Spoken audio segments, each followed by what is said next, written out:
Donner à ses enfants ou petits-enfants encore jeunes, ne disposant pas encore de compétences de gestion, est souvent source de multiples interrogations. Ne dépenseront-ils pas le patrimoine transmis de manière peu avisée? Prendront-ils les bonnes décisions de gestion? Ne seront-ils pas soumis à de mauvaises influences? Puis-je les accompagner dans les prises de décision patrimoniales?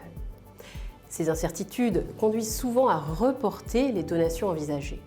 Pourtant, l'anticipation de la transmission reste la meilleure manière de faire que celle-ci s'effectue sereinement en préservant l'entente familiale, l'intégrité du patrimoine et en limitant le coût fiscal.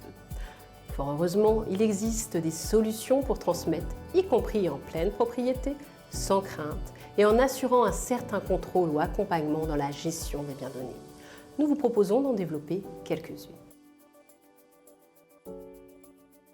Le recours à une société patrimoniale s'avère particulièrement opportun. Il est possible de créer la société, puis d'effectuer une donation d'une partie des titres à ses enfants ou petits-enfants.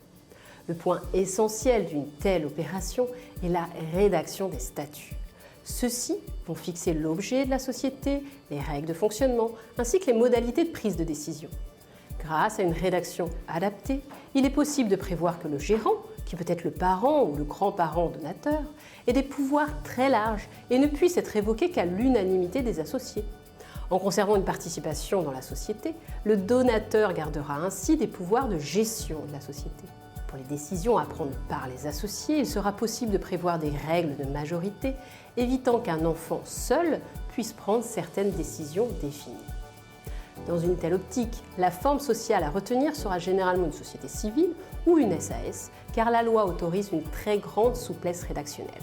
Le jour où l'un des enfants ou petits-enfants associés aura un projet personnel défini et convaincant, il sera possible d'annuler une partie de ses titres dans le cadre d'une réduction de capital. Ainsi, l'enfant concerné percevra alors la valeur de ses titres et pourra disposer librement des sommes perçues. Le PER est un produit de long terme dont l'objet principal est la constitution d'un capital débloquable à la retraite en une ou plusieurs fois ou convertible en rente.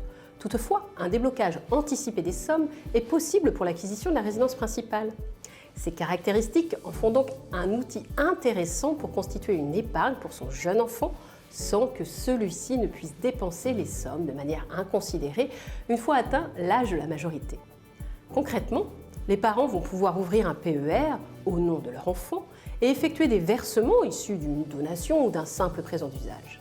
Sous certaines conditions, ces versements seront déductibles du revenu du foyer fiscal.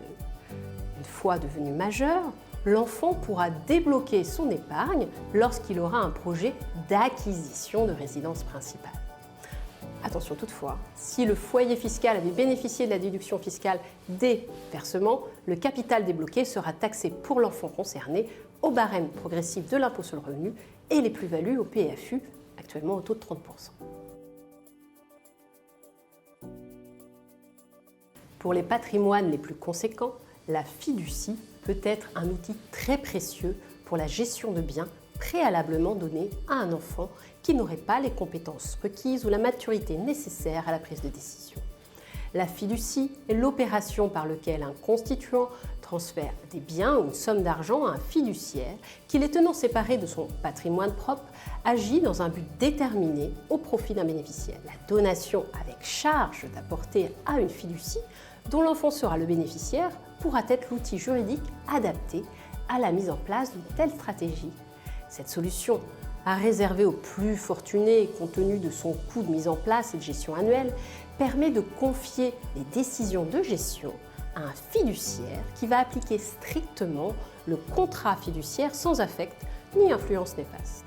Vous l'aurez compris, transmettre à ses enfants ou petits-enfants en les protégeant de mauvaises décisions de gestion est parfaitement possible et diffère en fonction de la situation patrimoniale de chacun.